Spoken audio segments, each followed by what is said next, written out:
تو جزا و سزا یہ ناقابل انتقال ہے، یہ نہیں کہ جرم کوئی کرے اور سزا کسی کو ملے، نمازیں کوئی پڑھے اور ثواب کسی کو ملے، ایسا نہیں ہوگا۔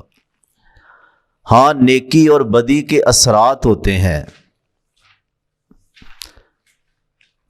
وہ اللہ رب العزت کیونکہ علیم اور خبیر ہے، وہ اثرات کی جزا و سزا بھی دے گا۔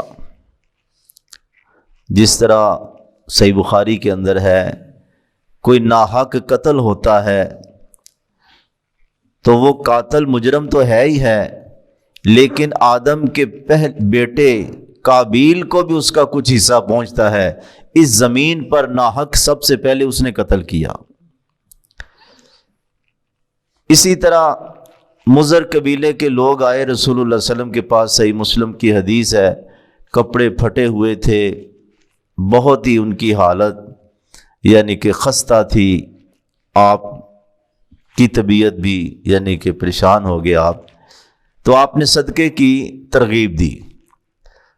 کچھ دیر تو صحابہ رکے رہے، پھر ایک سب سے پہلے بندہ اٹھا، وہ ایک تھیلی لے کے آیا، پھر دوسرا، پھر تیسرا۔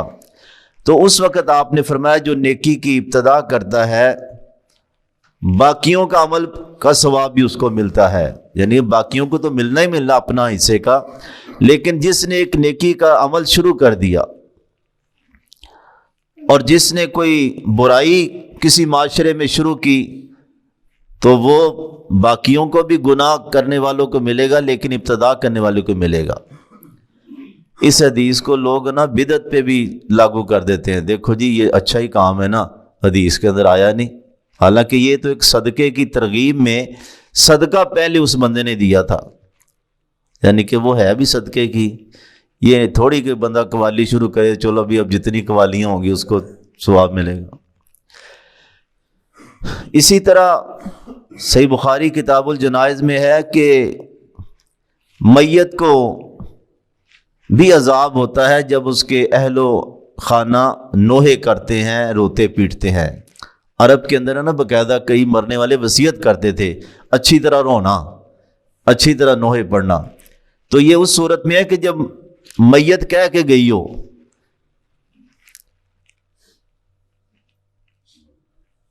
تو اس مسئلے میں لوگوں نے افراط و تفریط کا، یعنی کہ کئی کہتے بس جی جو کیا ٹھیک ہے باقی کچھ نہیں، یہ بھی صحیح نہیں، کیونکہ حدیثوں کے اندر بعض اعمال آتے ہیں اور کوئی اتنا ہی کام شروع کرتے ہیں کہ بس جی اب جو مرضی کرو، ان کو پہنچ رہا ہے، وہی پہنچے گا جس کے بارے میں نبی صلی اللہ علیہ وسلم نے فرما دیا، کیونکہ اگلا جہان ہم نے تو دیکھا نہیں کہ پہنچ رہا ہے کہ نہیں پہنچ رہا، جو آقا کائنات نے فرما دیا وہ حق اور سچ ہے۔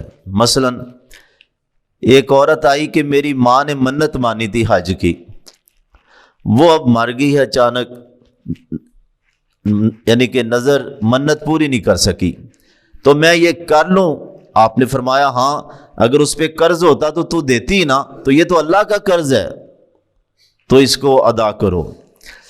یہ بھی صحیح بخاری کے اندر ہے۔ اسی طرح ایک اور خاتون آئی کہ میری ماں اچانک فوت ہو گئی ہے، مجھے امید ہے کہ اگر وہ زندہ ہوتی تو صدقے کی ترغیب کرتی، تو میں صدقہ کروں؟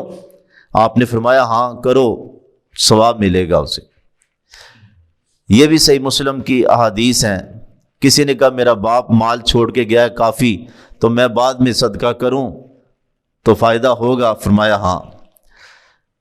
تو اس سے کیا ہے کہ جو فرض ہے اس میت کے ذمے، یا نظر ہے یا واجب ہے، اس میں لواحقین اس کے پیچھے یعنی کہ وہ اس کو ادا کریں۔ مثلا بعض روایتوں میں روزے ذمے ہے، اس نے منت مانی تھی، روزے ذمے ہیں تو وہ نہیں رکھ سکی، تو پیچھے بندہ کر سکتا ہے، یعنی کہ جو جو آ گیا احادیث کے اندر وہ تو بندہ کر لے۔ لیکن ایصال ثواب کے لیے اب جی نمازیں پڑھی جا رہی ہیں، اسے قضائے عمری کہتے ہیں کہ جی میرے باپ کی اتنی عمر تھی، اتنی نمازیں بنی، وہ ضرب تقسیم میں پورے فارمولے بنائے ہوئے مولویوں نے، اب اتنا پیسہ دے دو، اس طرح نہیں ہے۔ دیکھیں جو کام رسول اللہ صلی اللہ علیہ وسلم کے زمانے میں، صحابہ کرام کے زمانے میں نہیں تھا، وہ کس طرح یعنی کہ ہم کر سکتے ہیں؟ قرآن خوانی ہوتی ہے، یہ فارسی کا لفظ ہے خوانی، پڑھنا۔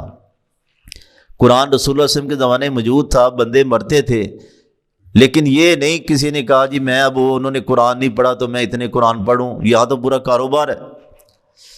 ایک دوست کا والد فوت ہو گیا، ہم گئے ادھر اقبال ٹاؤن، تو وہ دو مولوی صاحب آگے بیٹھے ہوئے تھے، یہ سب ہوتا نا یعنی کہ، تو ایک کہنے پہلے ایک دو صورتیں پڑھی، بعد میں کہا جی میری طرف سے 5 قرآن، دوسرا کہتا میری طرف سے 6 قرآن، یعنی کہ وہ کہنے لگا شاید میرے پارٹنر نے بندہ یہ قاری صاحب بلائے ہیں، وہ کہنے لگا شاید اس نے بلائے ہیں، خیر پیسے پوسے لے کے چلے گئے۔ تو یہ کیا ہے، جس طرح وہ کسی کے گھر بچہ پیدا ہو تو پہنچ جاتے ہیں نا ڈھولکیاں والی، اس طرح مولوی صاحب بھی پہنچ جاتے ہیں، ٹینٹوں والوں سے پوچھتے ہیں کہ یہ کناتیں جو فوتگی کی کدھر لگی گئی ہیں۔ تو کرائے پہ یہ جو آج کل ہے نا قرآن خوانی ہو گیا یا مختلف رسومات ہیں، یا آپ جلارہ میں نہیں نمبردار غلام احمد فوت ہو گیا تو قبرستان پہ پنکھے لگا دیے گئے گرمیوں میں، مولوی صاحب 40 دن ادھر ہی رہے، یہ کہ زبردستی بخشوانے والا صاحب ہے۔ پھر غریب بندہ تو مارا گیا، چلو نمبردار تو اس نے تو اہتمام کر لیا، کھانے بھی جا رہے ہیں، پنکھے بھی جا رہے ہیں۔ دیکھیں نا اگر اسی طرح قرآن ہوتا تو پھر وہ بے نظیر اور وہ بٹو ان کے ہر وقت ہی قرآن پڑھا جا رہا ہے، دیکھ گئی ہے نا، جو دیکھ پکا لے گا پڑھنے والے آ جائیں گے۔ تو ایسا نہیں ہے، جو قرآن و سنت کے اندر ہے، مثلا دعا کی جا سکتی ہے، دعا فائدہ پہنچاتی ہے۔ اسی طرح رسول اللہ صلی اللہ علیہ وسلم فرماتے ہیں باپ اعلیٰ درجے پہ ہو، ہم نے سورہ نجم میں پڑھا، وہ سورہ طور میں، تو اولاد کو فائدہ پہنچے گا، وہ اوپر والے درجے پہ اللہ اس کو لے آئے گا۔ تو اسی طرح یعنی کہ یہ چیزیں یعنی کہ صدقہ جاریہ، اس کا علم جو دنیا میں چل رہا ہے اس کو فائدہ پہنچائے گا۔ باقی خود یعنی کہ رسومات بنانا، چیزیں بنانا، یہ بدعات ہیں۔ تو انسان کے لیے وہی کچھ ہے جو اس نے صحیح کی۔ تو نیابت اس میں سب چیز حدیثوں میں آپ دیکھیں، میت کا ذہن تھا، میت نے منت مانی، یعنی کہ اس کے پیسے میں اس کے لواحقین نے خرچ کیا تو یہ ٹھیک ہے، باقی اس کے نام پہ کل تیجا 40واں اور برسیاں یہ کرنا، یہ اسلام کے اندر نہیں ہے۔ اللہ ہمیں رسول اللہ صلی اللہ علیہ وسلم کی پیروی کرنے کی توفیق عطا فرمائے۔